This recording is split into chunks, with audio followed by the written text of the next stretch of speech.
ஒரு நல்ல காலை வேளையில் நீங்கள் ஒரு ஷிப்மெண்ட்டை உங்கள் பையருக்கு டிஸ்பேட்ச் செய்கிறீர்கள். அதை வாங்கியவரும் பொருளை பெறுவதற்கு ஆர்வமாக இருக்கிறார். அவரிடம் பொருள் கிடைத்தவுடன் அதை மிகவும் உற்சாகமாக திறக்கிறார். ஆனால் பொருள் அவர் எதிர்பார்ப்புக்கு தகுந்து இல்லாததால் ஏமாற்றம் அடைகிறார். ஃப்ளிப்கார்ட்டின் ரிட்டர்ன் பாலிசி அவர் அந்த பொருளை திருப்பி அனுப்பி பணத்தினை திரும்ப பெறவோ அல்லது ரீப்ளேஸ்மெண்ட் பெறுவதற்கும் அனுமதிக்கிறது. இதனால் பையருக்கு மகிழ்வான திருப்தியான ஷாப்பிங் அனுபவம் கிடைக்கும். உங்களுக்கும் நல்ல ரேட்டிங்ஸ் கிடைக்கும். ஃப்ளிப்கார்ட்டின் ரிட்டர்ன் பாலிசி 2 பக்கமும் வெற்றியை தருகிறது.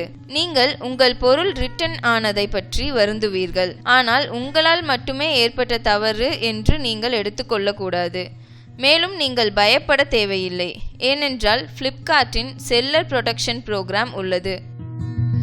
ஒரு பொருள் உங்களிடம் ரிட்டர்ன் ஆகிறது என்றால் செல்லர் ப்ரொடெக்ஷன் ப்ரோக்ராம் இந்த சூழ்நிலைகளில் உதவும். நீங்கள் ரிட்டர்ன் ஆன ப்ராடக்டை இன்னும் திரும்ப பெறவில்லை எனும்போது, ரிட்டர்ன் ஆன ப்ராடக்ட் சேதமடைந்திருந்தால், ரிட்டர்ன் ஆன போது இலவசமாக கொடுத்த பொருள் ஆக்சசரிஸ்கள் இல்லாமல் இருப்பது, சீல் அல்லது டேக் இல்லாமல் இருப்பது, வேறு ஒரு ப்ராடக்ட் ரிட்டர்ன் செய்யப்படும் போது ஒரு அன்ஆத்தரைஸ்டு சார்ஜ் பேக் அல்லது டெலிவர் ஆகாத பொருளுக்கு சார்ஜ் செய்யப்படும் போது போன்ற காரணங்கள். 40 ஆர்டர்களுக்கு மேல் ரிட்டர்ன் ஆகி இருந்தால் செல்லர் ப்ரொடெக்ஷன் ப்ரோக்ராம் உங்கள் உதவிக்கு வந்து உங்கள் கவலைகளை நீக்க வழிவகை செய்யும். மேலும் நினைவில் வைத்துக் கொள்ளுங்கள், ரிட்டர்ன்கள் என்றுமே நல்ல முடிவிற்காகத்தான். வாங்குபவருக்கும் மகிழ்ச்சி, உங்களுக்கும் மகிழ்ச்சி.